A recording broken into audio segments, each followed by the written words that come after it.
Bismillahirrahmanirrahim. Assalamualaikum warahmatullahi wabarakatuh. Innal hamdalillah nahmaduhu wa nasta'inuhu wa nastaghfiruh wa na'udzu billahi min shururi anfusina wa min sayyiati a'malina. May yahdihillahu fala mudhillalah wa may yudlil fala hadiyalah. Asyhadu an la ilaha illallah wahdahu la syarikalah wa asyhadu anna Muhammadan abduhu wa rasuluh.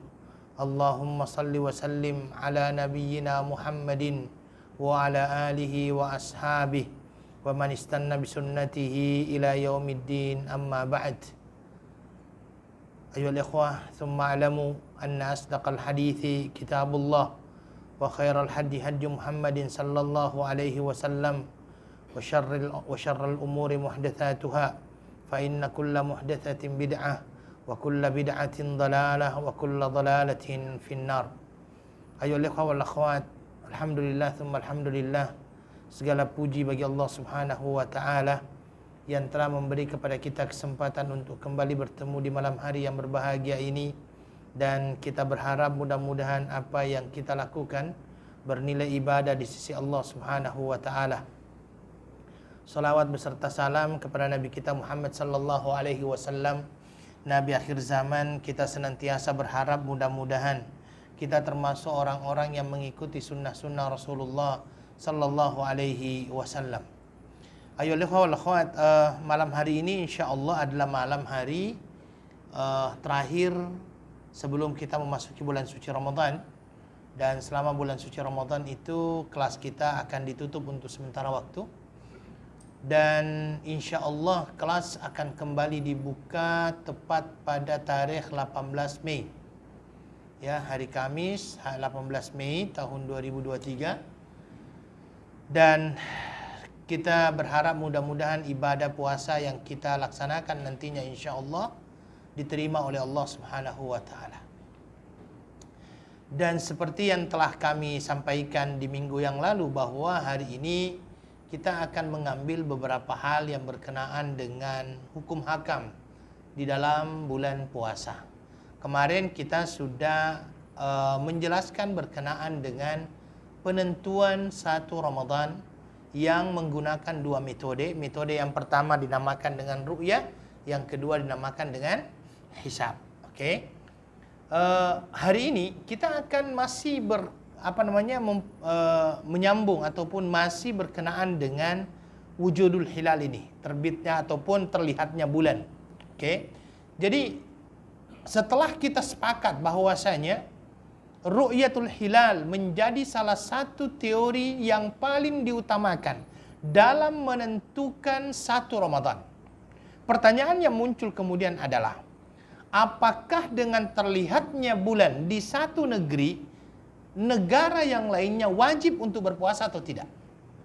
Dalam artian, kalau seandainya bulan itu terlihat di Indonesia, apakah Singapura wajib juga untuk berpuasa? Atau kalau seandainya bulan itu terlihat di Saudi, apakah Indonesia wajib untuk mengikuti Saudi atau tidak? Ya. Di sini ada dua pendapat. Pendapat yang pertama mengatakan wajib. Kalau seandainya bulan tersebut sudah nampak di satu negeri, maka negeri yang lainnya mengikut kepada negeri yang terlihat bulan itu. Ini pendapat yang pertama. Dan pendapat ini adalah pendapat yang dipegang oleh Imam Malik, Imam Syafi'i, dan Imam Ahmad.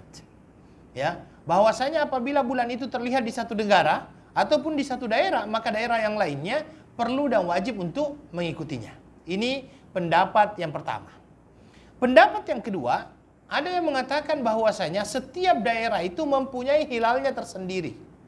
Artinya, setiap daerah itu mempunyai ru'yahnya tersendiri. Ya. Dan ini adalah pendapat yang dipegang oleh Ibnu Majishun dan juga Al-Mughirah. Ini adalah perbedaan pendapat berkenaan dengan apabila terlihatnya bulan di satu daerah, apakah yang lain wajib berpuasa atau tidak. Jadi ada dua pendapat di sini. Ada yang mengatakan wajib, ada yang mengatakan ada yang mengatakan bahwa setiap daerah itu mempunyai hilalnya tersendiri. Ini pendapat yang kedua, yang banyak juga dipegang oleh para ulama. Kenapa terjadi perbedaan pendapat ini? Perbedaan pendapat ini terjadi karena adanya teori dengan hadis. Ya, teori dengan hadis secara logika. Bagaimana perbedaan itu? Secara logika, teorinya itu adalah bulan itu hanya satu. Bulan kan hanya satu. Tidak setiap daerah itu mempunyai bulan tersendiri. Bulan yang nampak di Indonesia itu juga bulan yang nampak di mana? Di Singapura. Bulan yang nampak di Singapura itu juga bulan yang nampak di Malaysia. Begitu seterusnya. Maka dikarenakan bulan hanya satu, maka apabila telah terlihat di satu tempat, maka yang lainnya mempunyai hukum yang sama. Ya, jadi kalau seandainya hilal Ramadan terlihat di Saudi, yang lainnya sudah wajib untuk mengikuti. Ini pendapat yang mengatakan wajib. Sedangkan hadis, kita jelas bahwasanya ada sebuah hadis dari Quraib, Ummul Fadl bint Al-Harith itu, yang diutus oleh Muawiyah di Syam. Kemudian setelah itu dia datang ke Syam. Kemudian setelah selesai menjalankan misinya, dan pada saat itu masuk bulan Ramadan di Syam, ya. Kemudian dia mengatakan fara'aitul hilala lailatal jum'ah. Saya melihat hilal itu di malam Jumat. Kemudian setelah itu dari Syam dia jalan, dia kembali menuju ke Madinah. Di akhir bulan dia sampai di Madinah. Kemudian akhirnya Abdullah bin Abbas itu bertanya kepadanya, ya, kapan kamu melihat bulan di Syam? Kata dia, ra'aituhu lailatal jum'ah. Saya melihatnya di malam Jumat. Kemudian ditanya, faqala anta mata ra'aitahu? Kalau kamu sendiri bila melihat bulan, fakultu na'am wa ra'ahu an-nas lakinna ra'ainahu lailatas sabt. Ya, kami melihatnya dan orang-orang juga ikut melihatnya. Kami melihatnya di hari atau di malam Sabtu. Jadi terjadi perbedaan kan. Fala nazalu nasum. Sampai akhirnya kami berpuasa, ya. Jadi di Syam lebih duluan kan. Hatta nukmil 30, kata dia. Sampai akhirnya lengkap 30 hari. Yang lainnya berpuasa 29, dia berpuasa 30 hari. Kemudian akhirnya dia mengatakan, kenapa kita tidak cukupkan dengan apa yang dilihat oleh Muawiyah di Syam? Artinya kalau Muawiyah di Syam sudah memulakan puasanya di hari Jumat, ya, kenapa kita tidak mengambil itu sebagai pijakan awal? Makanya Ibnu Abbas berkata, la hakadha amarana Nabi sallallahu alaihi wasallam. Tidak, inilah yang diperintahkan oleh Rasulullah sallallahu alaihi wasallam. Maka berdasarkan hadis ini, seolah-olah setiap daerah itu mempunyai ru'yahnya masing-masing. Indonesia mempunyai ru'yahnya, kemudian Singapura mempunyai ru'yahnya. Tetapi yang muncul perbedaan pendapat kembali adalah kalau seandainya ru'yah itu sudah terlihat di Singapura. Ya, sudah terlihat di Singapura. Takkanlah Indonesia yang Batam itu tidak berpuasa? Atau sudah terlihat di Indonesia. Sedangkan Singapura dengan Indonesia ini beda berapa jam? 1 jam, sebenarnya itu pun tidak beda. Ya, waktu sholatnya sama. Ya, dan itu pernah terjadi. Saya itu di tahun berapa itu saya sampai di Singapura, di sini, ya, di sini sudah Lebaran. Ya, orang sudah selesai Lebaran. Saya masih ingat itu, saya bertemu dengan Ustadz Abdul Salam Allahyarham itu di musola ini. Saya salam beliau, Ustadz sudah sholat ya, sudah sholat. Kemudian setelah itu saya baru ke Batam. Sampai di Batam, orang masih puasa. Ya. Tetapi itu kan kalau kita lihat terlalu dekat antara Batam dengan Singapura, hanya 2 jam. Bukan 2 jam juga, 1 jam. 1 jam saja perbedaannya. Kalau seandainya dan itu hanya 27 kilo kalau tidak salah. Maka di sini akhirnya muncul permasalahan yang baru. Kalau seandainya hilal tersebut nampak di satu daerah, berapa luaskah daerah yang wajib berpuasa bersamaan dengan daerah itu? Nah, itu juga menjadi permasalahan. Karena kalau kita dengan Saudi kan jauh. Kita dengan Saudi berapa jam perbedaan?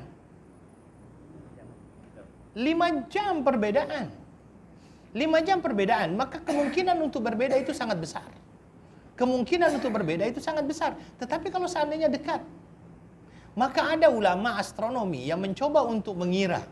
Maka dibuatlah hitungan, katanya paling tidak sampai 2.700 km. Jadi kalau seandainya misalnya di Singapura ini sudah terlihat yang dinamakan dengan apa namanya hilal, maka yang wajib berpuasa itu adalah 2.700, 2.700, 2.700, 2.700. Apalagi namanya itu? Bulatan begitu ya? Bulatan. Ya. Jadi kalau seandainya di sini sudah melihat bulan, yang wajib berpuasa itu mungkin ya Jakarta. Irian tidak bisa karena lebih daripada itu. Dan akhirnya kita pun tidak bisa ikut Saudi. Ya, karena otomatis Saudi dengan kita itu adalah 9.000 lebih kilometer. 9.000 lebih kilometer. Dan saya kira itu yang juga masuk akal karena perbedaan kalau 2.000 itu mungkin perbedaan jamnya berapa jam? Palingan 1 jam. 1 jam, 1 jam lah.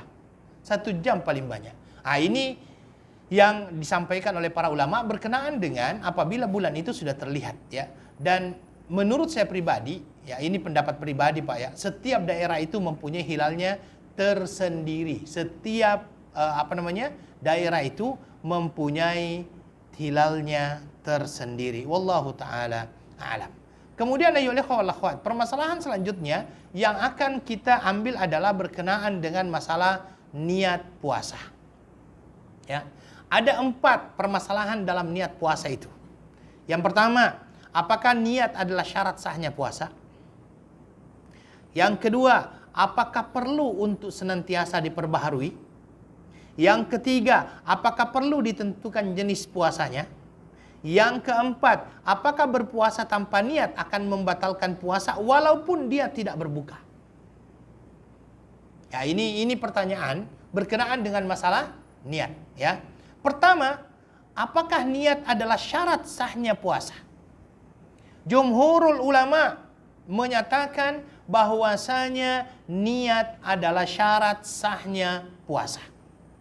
Ya. Sebagian ulama mengatakan apa? Tidak. Bukan syarat untuk puasa Ramadan khususnya. Ya, bukan syarat untuk puasa Ramadan khusus. Khusus untuk puasa Ramadan itu bukan menjadi syarat. Maksudnya bagaimana? Begini. Kalau seandainya ada orang yang tidak tahu kalau besok dia berpuasa, sudah masuk 1 Ramadan. Oke. Skenarionya orang itu tidak tahu kalau besok itu 1 Ramadan. Kemudian akhirnya dia tidur di malam 29 Sya'ban. Kemudian dia tidur setelah Isya misalnya, tidak ada yang memberitahu dia bahwasanya sudah terlihat yang namanya hilal. Sehingga pun dia tidak mempunyai persiapan. Esoknya dia bangun, sholat subuh, dia kan belum berniat awalnya. Tiba-tiba di masjid, dia datang ke masjid waktu subuh, semua orang berpuasa, dia belum makan nih. Dia tidak sahur, dia tidak berniat, dia tidak makan. Tetapi orang-orang sudah mengatakan, hari ini kita awal berpuasa. Akhirnya dia ikut berpuasa. Pertanyaannya, puasanya sah atau tidak? Ya, ini skenarionya yang pertama ini. Ya, puasanya sah atau tidak? Kalau menurut jumhurul ulama, karena dia tidak berniat dan itu adalah syarat sahnya puasa, yang dinamakan syarat itu kalau seandainya tidak dilakukan, apa yang terjadi? Ibadah itu tidak sah. Sama dengan sholat. Sholat syarat sholat apa? Wudu. Ya kan? Bersuci. Orang yang sholat tanpa bersuci, sah tidak? Tidak sah sholatnya. Nah, sekarang, yang namanya puasa, orang itu tidak berniat. Sedangkan niat itu adalah syarat sahnya puasa. Menurut jumhurul ulama. Kalau kita kembali kepada pandangan jumhurul ulama, puasanya tidak sah. Karena kenapa? Tidak ada niat. Tetapi kalau seandainya menurut sebagian ulama yang lainnya yang mengatakan dia bukan syarat untuk puasa Ramadan, yang penting dia masuk Ramadan, kemudian dia dikatakan ini adalah awal Ramadan, tapi saya kan belum berniat. Dia berpuasa. Menurut yang pendapat yang kedua ini, puasanya sah. Kenapa terjadi perbedaan pendapat seperti itu? Karena para ulama itu berbeda pandangan juga, apakah Ramadan itu, puasa Ramadan itu adalah ibadah ma'kulatul ma'na atau ibadah ghair ma'kulatul ma'na. Ya, seperti sholat itu kan perlu yang namanya niat. Ya, sholat itu perlu yang namanya niat. Tetapi yang namanya ibadah-ibadah yang lainnya seperti bekerja apa semuanya itu ya tanpa ibadah-ibadah yang gair ma'kulatil ma'na itu, yang seperti sholat yang ma'kulatul ma'na itu, yang lainnya itu ya tanpa niat yang khusus itu sudah diperbolehkan. Ya, maka ini perbedaan pendapat di kalangan para ulama dalam hal itu, ya. Maka yang mengatakan bahwasanya ia termasuk ibadah ma'kulatul ma'na, maka ia tidak memerlukan niat. Sedangkan yang mengatakan termasuk ibadah ghair ma'kulatul ma'na, maka perlu ada niat. Ya, ini pendapat ulama. Yang rajih, yang menurut sebagian besar ulama adalah bahwa niat adalah syarat sahnya puasa. Setelah kita mengatakan bahwasanya niat adalah syarat sahnya puasa, apakah perlu ditentukan jenis puasanya di bulan Ramadan? Apakah perlu ditentukan jenis puasanya yang di bulan Ramadan? Kalau Imam Malik mengatakan tetap wajib ditentukan jenis puasanya. Makanya kan ada orang itu kalau berniat nawaitu shauma ghadin, walaupun itu tidak disyariatkan sebenarnya. Itu betul-betul detail itu. Saya sengaja berpuasa di bulan suci Ramadan. Itu kan seperti itu. Puasa wajib. Itu dikarenakan adanya pandangan ulama yang mengatakan bahwasanya di bulan Ramadan pun wajib ditentukan jenis puasanya. Tetapi menurut Imam Abu Hanifah itu tidak wajib. Maksudnya apa? Puasa apapun yang dilakukan di bulan suci Ramadan akan akhirnya menjadi puasa Ramadan. Contoh, ada orang yang tiba-tiba mengatakan, hari Kamis depan itu awal puasa. Saya mau puasa sunnah lah. Di awal apa? Di awal Ramadan. Hari Kamis kan insya Allah kita puasa kan.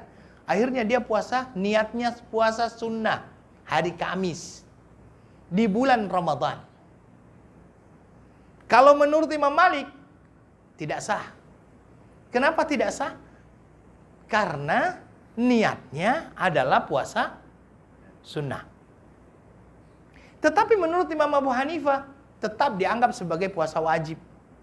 Karena memang dia sudah memasuki bulan suci Ramadan. Ini menurut Imam Abu Hanifah. Ya. Kias, sebab permasalahannya adalah apa? Kias dengan ibadah yang lain, seperti misalnya wudu atau sholat. Ya, kias seperti wudu atau sholat. Orang wudu untuk melaksanakan sholat, ya, apakah perlu untuk disebutkan sholat apa? Sholatnya. Orang wudu kan, saya mau wudu ini untuk sholat maghrib, ya kan? Mau sholat maghrib. Kemudian setelah itu niat awalnya kan sholat maghrib. Kemudian datang sholat isya. Apakah wudu yang diniatkan untuk sholat maghrib masih boleh dipakai untuk wudu sholat isya? Ini kalau permasalahan seperti ini, ya, dikatakan demikian. Atau sholat, Anda masuk. Ketika Anda masuk misalnya dari tempat wudu masuk ke sini, ada 3 pilihan. Sholat sunnah wudu, sholat tahiyatul masjid, atau qabliyah. Atau 3-tiganya bisa masuk dalam satu. 3 in 1. Ya. Perbedaan-perbedaan seperti ini muncul dan ini sudah diperdebatkan oleh kalangan ulama terdahulu. Kalau menurut Imam Abu Hanifah, orang itu wudu, walaupun misalnya wudunya untuk maghrib, tetapi dikarenakan dia tidak batal, bisa dipakai untuk isya? Bisa. Dikiaskannya begitu. Ya. Tetapi Imam Malik mengatakan tidak. Maka di bulan Ramadan pun perlu untuk ditentukan puasa apa yang akan dilakukan. Menurut antum semuanya kira-kira pendapat yang kuat di yang mana? Saya lihat Imam Abu Hanifah lebih kuat di dalam masalah itu. Ya, karena puasa apapun yang dilakukan, ya, otomatis akan berubah menjadi puasa Ramadan karena itu yang wajib. Selanjutnya, ya, kalau seandainya masalah niat, ini masalah niat lagi. Kapan harus berniat?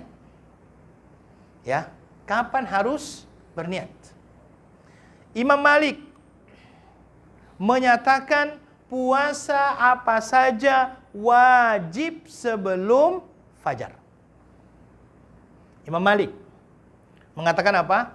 Puasa apa saja wajib sebelum fajar. Maka orang yang tidak berniat sebelum fajar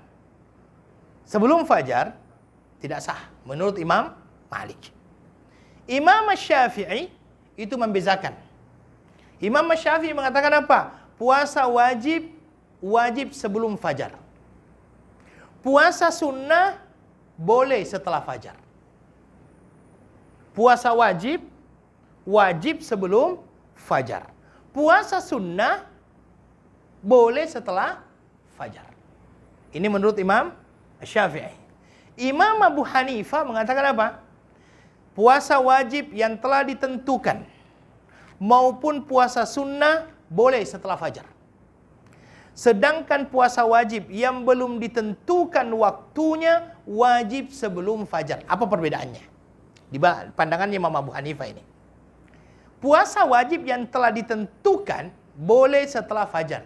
Yang telah ditentukan misalnya apa? Ramadan. Ramadan kan waktunya sudah ditentukan.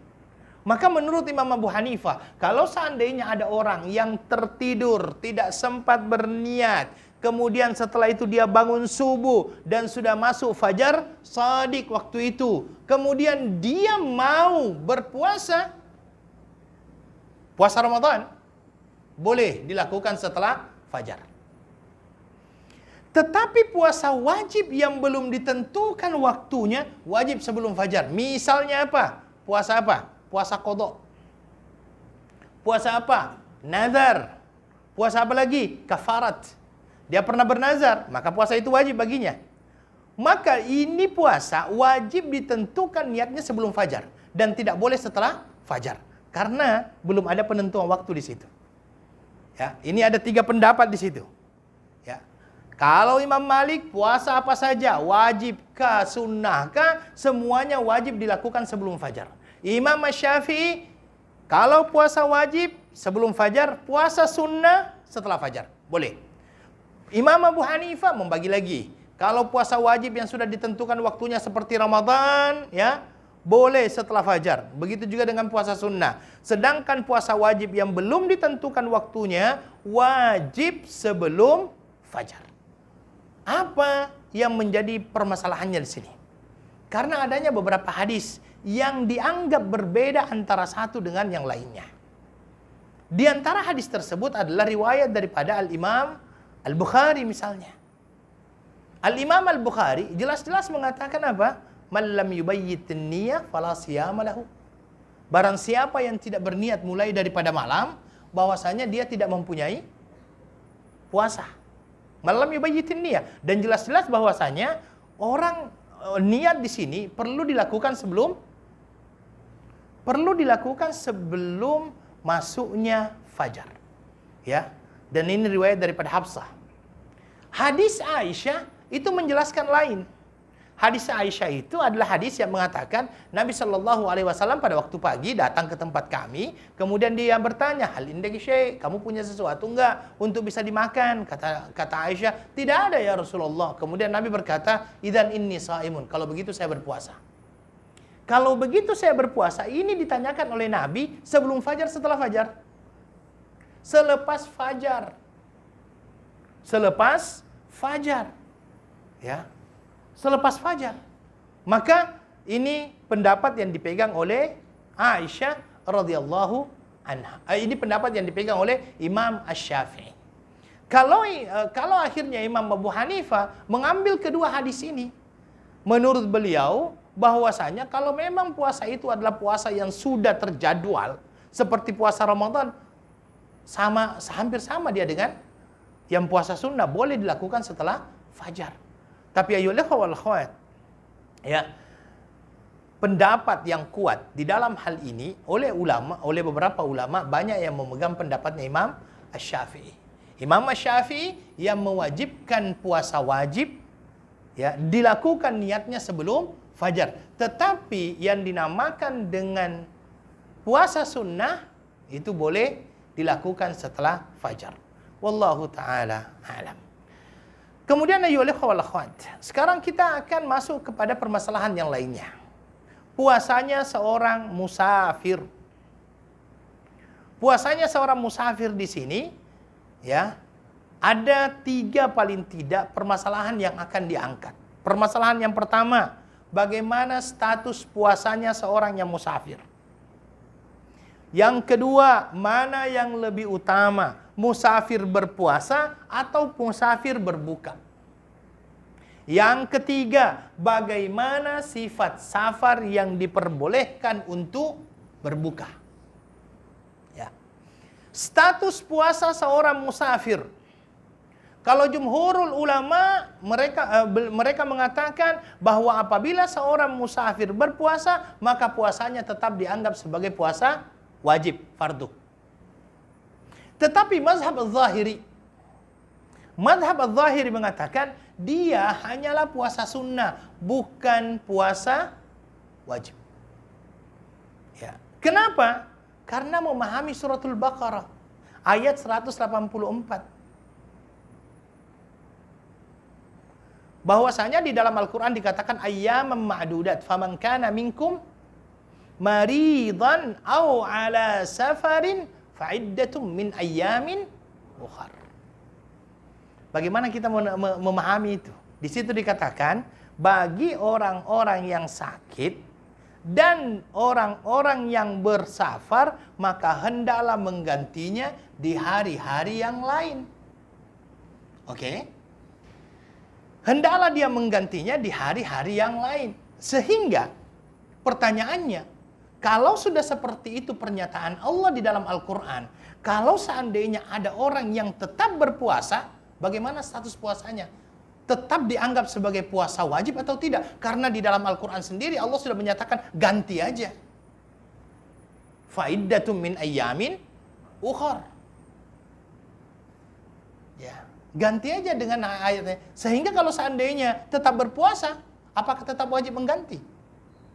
Karena perintahnya di situ, ya, pokoknya dia berstatus sebagai musafir, dia perlu mengganti. Kalau dia perlu mengganti, puasanya waktu dia bersafar, dianggap sebagai puasa wajib atau tidak? Kan cara memahami ayatnya seperti itu kan. Tetapi bagi jumhurul ulama, tetap orang kalau seandainya berpuasa di bulan suci Ramadan, itu tetap dianggap sebagai puasa wajib. Dan kalau seandainya kita melihat Nabi Shallallahu Alaihi Wasallam, Nabi itu memberikan rukhsah. Yang dinamakan dengan rukhsah itu, kalau seandainya tidak bisa dilakukan, barulah diberikan yang namanya rukhsah. Karena kalau seandainya kita misalnya sholat kan itu bisa diqasar. Rukhsah. Oke? Rukhsah. Kalau seandainya orang itu mau mengambilnya, boleh atau tidak? Boleh. Kalau tidak diambil, boleh juga. Sah tidak salatnya? Sah. Wallahu ta'ala alam. Ini cara memahaminya. Maka pendapat yang rajih di sini menurut ulama adalah tetap dianggap sebagai puasa wajib ataupun puasa fardu. Yang kedua pertanyaannya, kalau seandainya memang diperbolehkan berpuasa dalam keadaan bersafar, mana yang lebih utama? Musafir berbuka atau musafir berpuasa?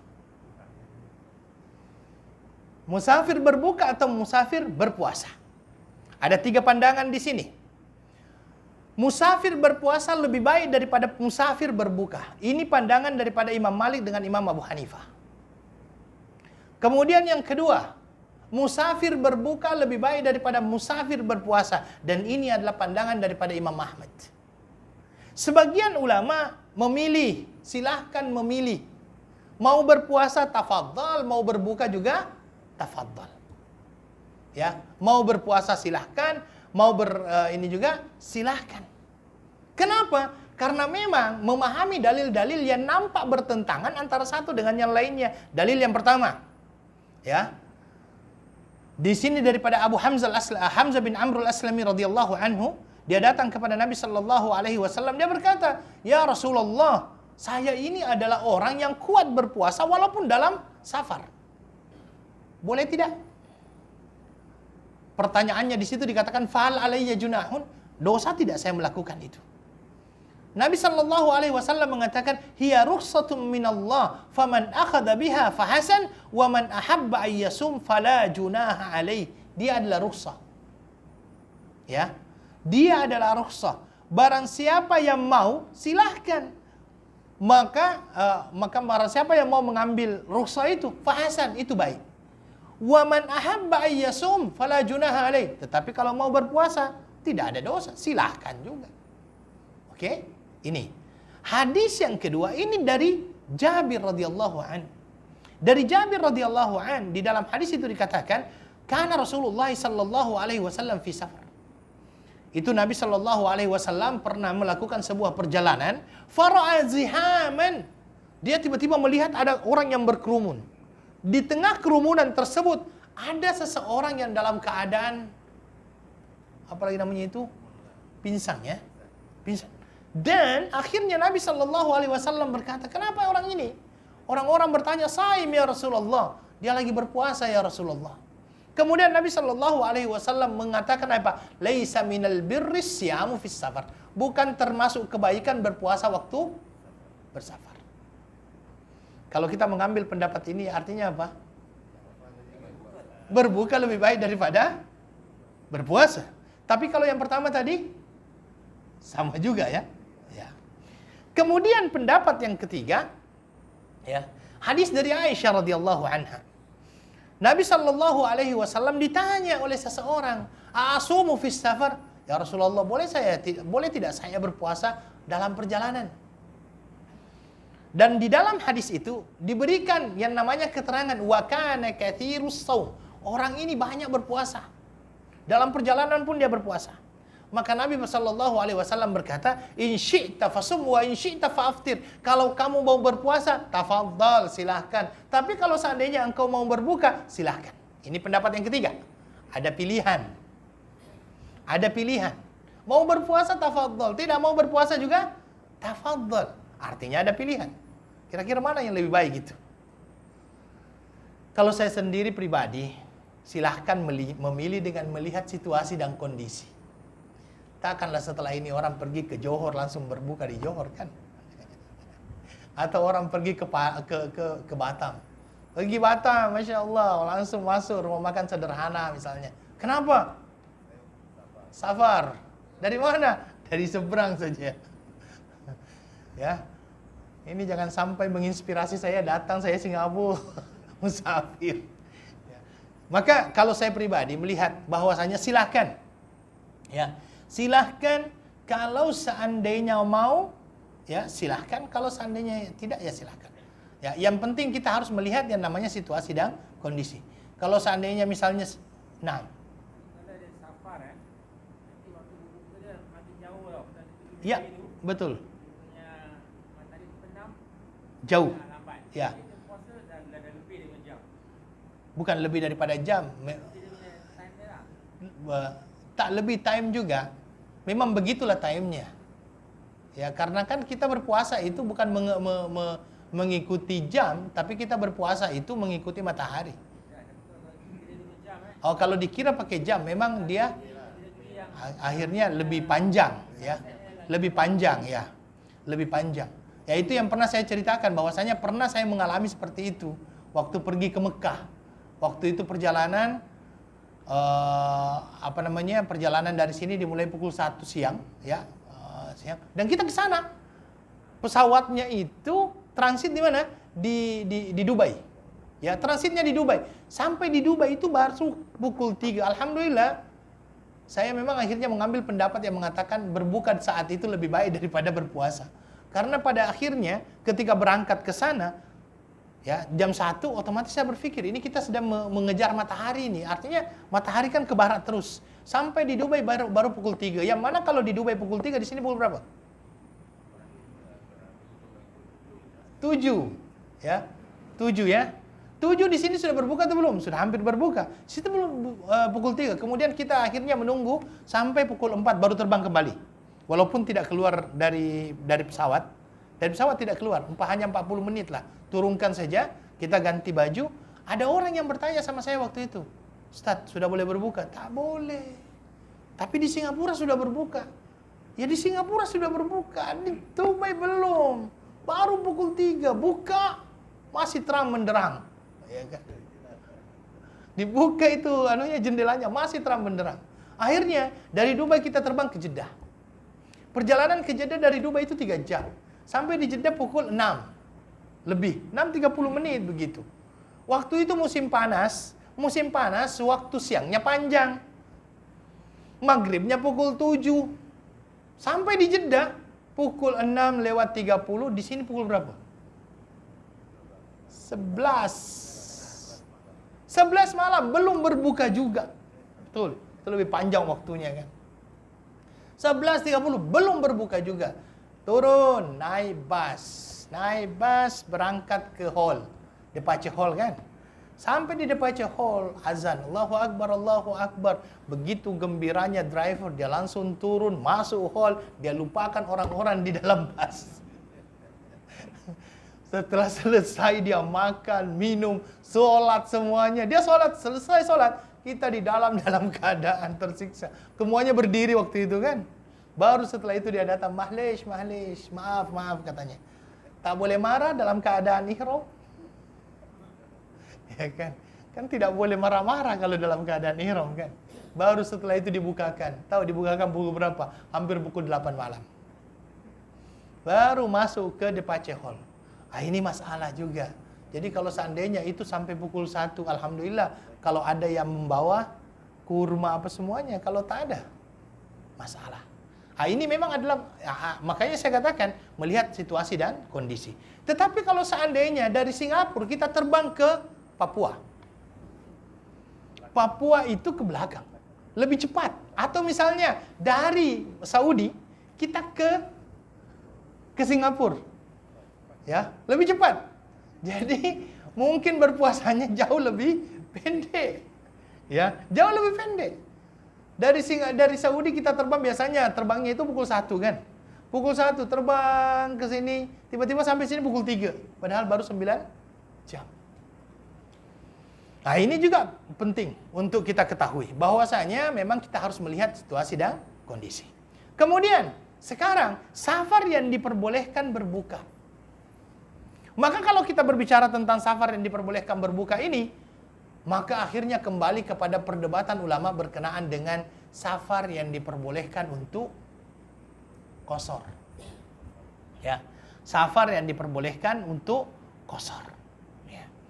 Kalau jumhur ulama itu memang mengatakan bahwa safar yang diperbolehkan untuk berbuka adalah safar yang diperbolehkan untuk qasar salat. Pertanyaannya kemudian yang terjadi adalah berapa sebenarnya jarak yang disepakati untuk itu? Ya. Kalau itu akhirnya kembali lagi dengan perdebatan ulama. Imam Syafi'i mengatakan begini, Imam Malik mengatakan begini, Imam Ahmad mengatakan begini, kan berbeda-beda antara satu dengan yang lainnya. Kalau mazhab Imam Az-Zahiri, jelas. Dia mengatakan apa? Safar apa saja boleh berbuka. Yang penting namanya adalah safar. Anda ke Johor, safar, boleh berbuka. Keluar negeri. Tapi saya kembali katakan, lihat juga lah situasi dan kondisi. Ya, jangan. Dipilih aja. Ya, safar apa saja boleh berbuka. Ya. Jadi, ayo ikhwah, di sini jelas bahwasanya dalam hal ini jelas sekali bahwasanya di dalam hukum Islam itu memang terkadang harus diikuti dengan etika akhlak. Ya. Jadi syariah dalam satu hal, akhlak dalam satu hal. Maksudnya bagaimana? Memang ada rukhsah untuk berbuka, tetapi kembali lagi kita harus melihat akhlak kita dengan Allah Subhanahu wa taala. Takkanlah hanya dalam beberapa menit saja misalnya langsung sudahlah kita berbuka saja, tidak. Kita tetap juga harus melihat itu. Wallahu taala alam. Baik, ini beberapa pertanyaan yang muncul di dalam permasalahan puasa. Selanjutnya saya masuk sedikit kepada hal-hal yang membatalkan puasa, tetapi yang kontemporer lah, ya, yang kontemporer. Pertama sekali adalah berkenaan dengan masalah injection, ya, suntikan. Pertanyaannya, apakah suntikan itu membatalkan puasa atau tidak? Kalau orang diinjek, itu batal puasanya atau tidak? Ada sebagian ulama yang mengatakan, pertama saya mau katakan, ini permasalahan adalah permasalahan kontemporer. Tidak pernah terjadi di zaman Nabi, karena di zaman Nabi belum ada yang namakan dengan injection. Oke?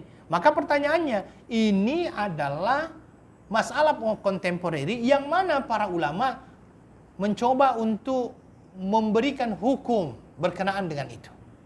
Maka di dalam hal ini ada perbedaan di kalangan para ulama. Yang pertama, ada ulama yang mengatakan membatalkan puasa. Membatalkan puasa. Pendapat ini adalah pendapat yang dibawakan oleh Syekh Muhammad Awad Bawazir, Muhammad Najib Al-Muti'i, dan Syekh Salim Said Bukair Bagitsan. Ya, mereka berpendapat bahwasanya semua jenis injection akan membatalkan ibadah puasa selama bulan Ramadan kalau dilakukan, ya. Ini pendapat yang pertama. Pendapat yang kedua, tidak membatalkan puasa. Ya. Ini adalah pandangan daripada Syekh Muhammad Al-Baihani, Syekh Qadhi Abdullah bin Awad Bukair juga, dan Syekh Abdul Rahman Taj Al-Azhari. Ya. Pendapat yang ketiga, ini adalah pendapat yang membezakan antara injection biasa untuk obat, ya, dengan injection yang menggantikan makanan dan minuman. Seperti infus itu, ya. Ya. Maka mereka mengatakan kalau seandainya dia adalah suntikan yang hanya memasukkan obat itu, maka mereka mengatakan tidak batal. Tetapi kalau seandainya injection itu, suntikan itu, ya, suntikan itu menggantikan makanan dan minuman, maka itu adalah membatalkan yang namanya puasa. Allahu ta'ala a'lam. Ini 3 pendapat yang disampaikan oleh para ulama. Permasalahan yang kedua yang muncul juga adalah banyaknya di antara kita yang memakai inhaler untuk orang-orang yang asma itu. Inhaler untuk asma, ya. Membatalkan puasa atau tidak? Ini juga ada perbedaan di kalangan para ulama. Pertama, ada yang mengatakan dia membatalkan puasa. Itu yang dibawa oleh CKD, ya. Dia yang pertama mengatakan membatalkan puasa. Kemudian yang kedua mengatakan tidak membatalkan puasa. Ulama yang mengatakan dia membatalkan puasa dikarenakan dia dengan sengaja memasukkan zat ke dalam mulutnya, ya, yang mana zat tersebut untuk melegakan tenggorokannya, dan itu akhirnya dianggap membatalkan yang namanya puasa. Ini pendapat yang pertama. Pendapat yang kedua mengatakan tidak membatalkan yang namanya puasa. Apa dalilnya tidak membatalkan yang namanya puasa? Mereka kiaskan. Kiaskannya dengan apa? Orang yang berwudu. Orang berwudu itu berkumur-kumur tidak? Ya. Berkumur-kumur tidak? Boleh berkumur-kumur? Boleh. Ya. Kalau dia berkumur-kumur, meninggalkan air tidak? Di dalam mulutnya, meninggalkan air. Sekarang pertanyaannya, mana kira-kira yang lebih banyak? Air yang dihasilkan dari berkumur-kumur itu dengan air yang dimasukkan melalui inhaler. Mana kira-kira yang lebih banyak? Dan setelah ditemukan, dibuat penelitian, ternyata inhaler ini bukan semua isinya itu adalah air, tetapi di dalamnya juga ada gas, betul tak? Ada gas juga. Jadi menurut ulama yang mengatakan tidak membatalkan, karena kalau dikiaskan dengan berkumur-kumur, berkumur-kumur itu lebih banyak meninggalkan air di mulut daripada menyemprotkan itu tadi. Sehingga dia tidak membatalkan yang namanya puasa. Wallahu ta'ala a'lam. Oke. Permasalahan selanjutnya mungkin adalah masalah bekam. Membatalkan puasa atau tidak? Sebagian ulama mengatakan ia membatalkan puasa kalau orang berbekam pada waktu dia berpuasa di bulan Ramadan misalnya. Pendapat ini adalah pendapat daripada Imam Ahmad Al-Auza'i dengan Ishaq bin Rahuyah. Pendapat yang kedua mengatakan dia hanya makruh tapi tidak membatalkan. Makruh tapi tidak membatalkan. Ini pendapat daripada Imam Malik, Imam Syafi'i dan Imam Ats-Tsauri. Yang ketiga mengatakan boleh dan tidak membatalkan. Ini pendapat daripada Imam Abu Hanifah wa ashabuhu. ya, dan sahabat-sahabat daripada Imam Abi Hanifah. Kenapa terjadi perbedaan pendapat itu? Karena adanya dua hadis yang tampak bertentangan. Tampak bertentangan apa? Pertama, hadis dari Rafi bin Khadij, annahu alaihi salatu wassalam qala aftara al-hajim wal muhtajim wal mahjum. Nabi sallallahu alaihi wasallam pernah mengatakan orang yang berbekam dan orang yang dibekam kedua-duanya batal puasa. Ini pandangan, ini hadis yang pertama. Hadis yang kedua, di dalam riwayat dikatakan Nabi sallallahu alaihi wasallam berbekam dalam keadaan beliau berpuasa. Kalau sudah seperti itu, bagaimana menyelesaikan permasalahan ini? Ada dua hadis yang seolah-olah bertentangan. Ada yang mengatakan bertentangan, ada yang batal, ada yang mengatakan tidak batal. Bagaimana menyelesaikannya? Ya, yang pertama, menyelesaikannya biasanya ulama itu, kalau seandainya ada dua hadis yang nampak bertentangan, mereka mau melakukan 3 metode cara penyelesaian.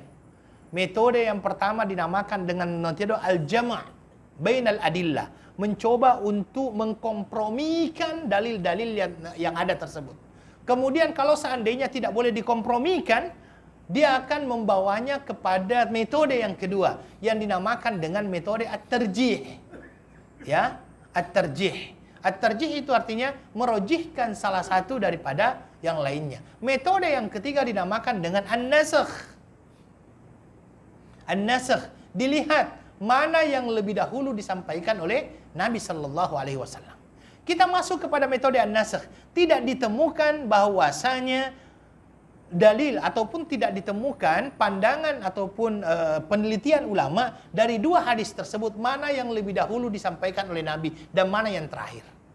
Sehingga tidak bisa dinasakh. Kalau nasakh itu harus jelas dulu mana yang dulu datang, mana yang terakhir datang. Yang terakhir datang itulah yang dipakai karena dia menghapuskan hukum yang sebelumnya, nasakh. Maka kalau tandanya tidak bisa nasakh, kita masuk kepada al-jama'. Bisa dijamak tidak? Boleh dijamak. Ya. Jamak, bagaimana caranya? Hadis yang mengatakan berbuka dibawa kepada pandangan bahwa itu hanyalah makruh. Sebagai bentuk kehati-hatian.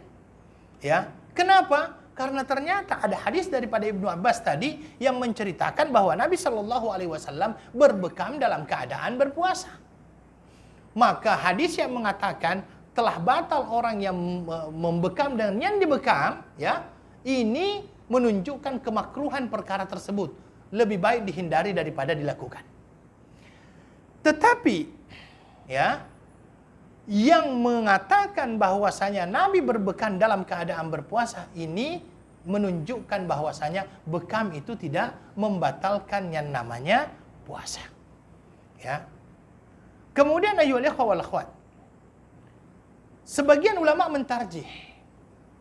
Ya, sebagian ulama mentarjih. Bagaimana cara mentarjihnya? Begini, hadis di mana Nabi melakukan sebuah perbuatan dengan hadis di mana Nabi Shallallahu Alaihi Wasallam menyatakan, mana yang lebih kuat?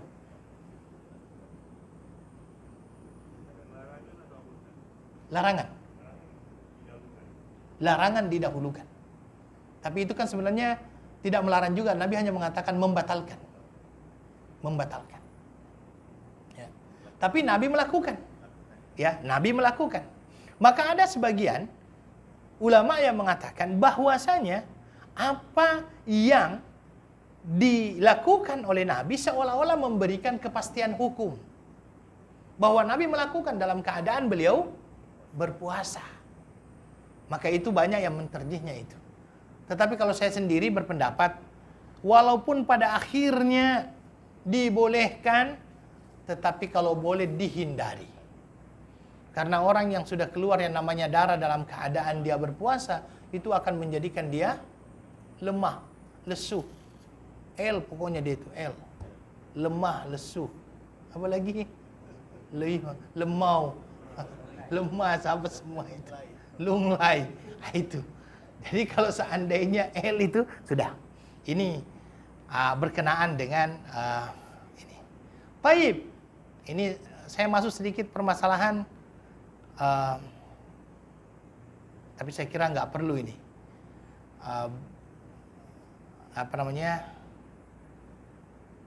ada beberapa permasalahan yang saya kira tidak perlu untuk disampaikan. Kemudian permasalahan yang lainnya yang mungkin perlu untuk saya sampaikan ini berkenaan dengan masalah ya, mana yang rojih berkenaan dengan apakah orang hamil dan menyusui apabila dia tidak berpuasa, bayar fidyakah atau kodok sholat? Kodok puasa. Bayar fidyakah atau kodok puasa? Ini juga banyak dipertanyakan kan? Bayar fidyakah atau kodok puasa? Kalau kita masuk kepada pandangan, di sini ada 4 pandangan. Pandangan yang pertama, ini adalah pandangan daripada Ibnu Abbas. Dan ini juga dikatakan pandangan daripada Ibnu Umar. Mereka berdua mengatakan fidyah tanpa kodok. Ya, fidyah tanpa kodok. Ya, ini pertama. Kemudian pandangan yang kedua mengatakan kodok tanpa fidyah. Ya, kodok tanpa fidyah. Ini pandangan daripada Imam Abu Hanifah, Abu Ubaid dengan Abu Thawr. Imam Syafi'i wajib kodok, wajib fidyah. Ya. Kemudian sebagian ulama ya itu mencoba untuk membezakan. Mereka mengatakan yang hamil wajib mengkodok puasa, sedangkan yang menyusui kodok dan bayar fidyah. Oke? Kenapa? Ya.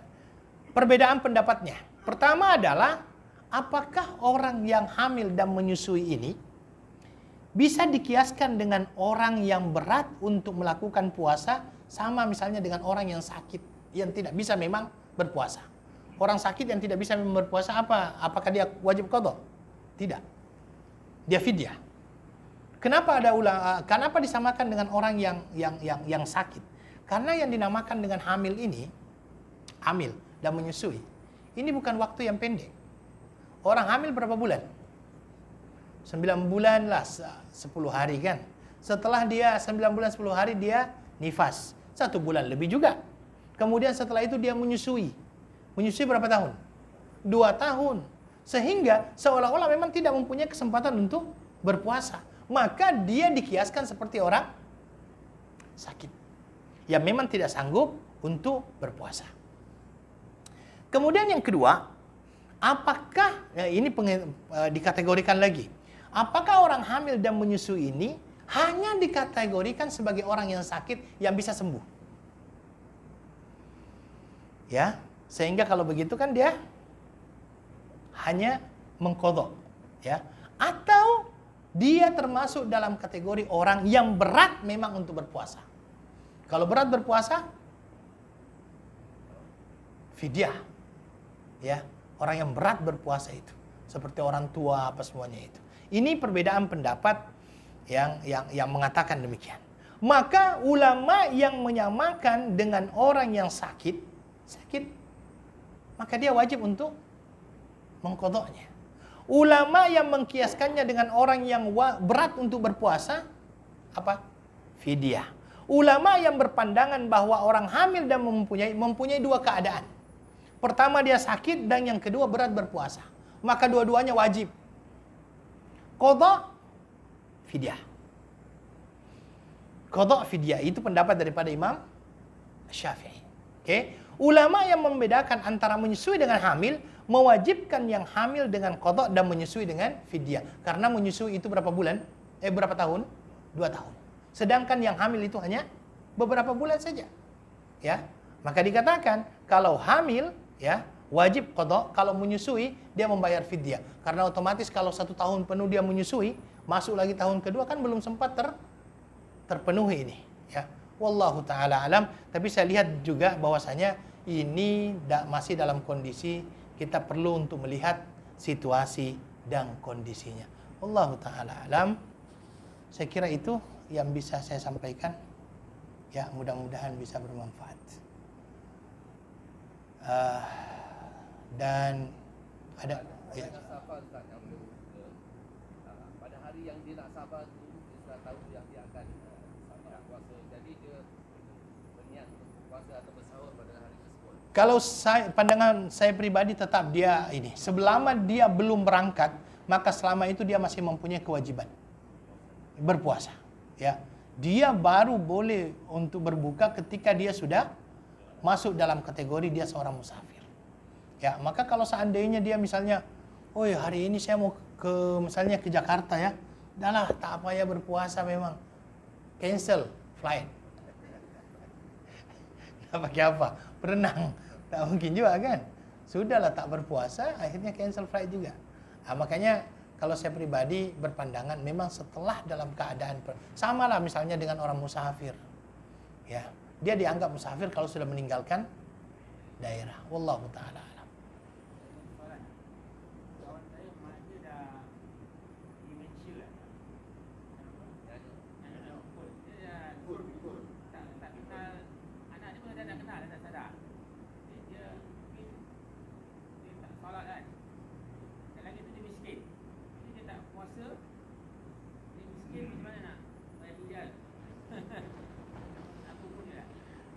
Ada anaknya tak? Anak dia pun anak dia pun ada sakit kan. Ya. Habis satu kali dah tak kerja, unemployed. Dia kerja habis kena terminate. Dia sakit kan. Banyak kali MC, kadang dia pergi tengok mak dia kan. Selalu cuti MC sikit.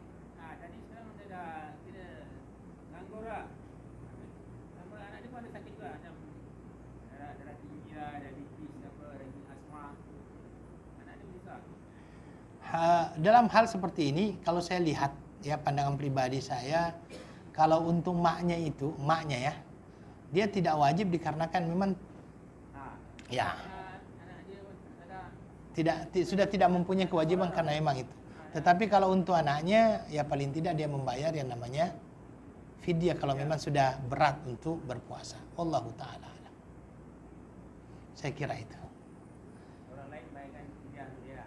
Kalau kembali kepada hadis misalnya yang melakukan melakukan hubungan di bulan suci Ramadan itu, kan dia datang kepada Nabi Shallallahu Alaihi Wasallam disuruh untuk puasa. Ya Rasulullah, ini 1 bulan saja tak sanggup, gimana kalau begitu?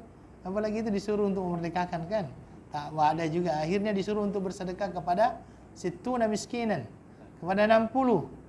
Dia juga tidak ada duit. Dan Nabi mengarahkan, oke lah inilah, ambil. Ya, kata dia, di kampung saya pun sayalah yang paling miskin. Ya udahlah, kasih makan untuk keluargamu. Kalau mengambil di situ memang boleh saja kita akhirnya membantu dia, karena dia wajib untuk mendapatkan zakat juga kalau begitu. Wallahu taala alam. Saya kira itu yang bisa saya sampaikan pada malam hari ini. Mudah-mudahan bisa bermanfaat. Saya kembali mengucapkan selamat melaksanakan ibadah puasa di bulan suci Ramadan. Semoga Allah Subhanahu wa taala menerima segala apa yang kita lakukan dari berbagai macam bentuk ibadah di bulan suci Ramadan, dan mudah-mudahan kita keluar dari bulan suci Ramadan dengan diampuni dosa-dosa kita. Saya akhiri dengan doa kafaratul majlis. Subhanakallahumma wa bihamdika asyhadu an la ilaha illa anta astaghfiruka wa atubu ilaik. Wa akhiru da'wana alhamdulillahi rabbil alamin. Wassalamualaikum warahmatullahi wabarakatuh.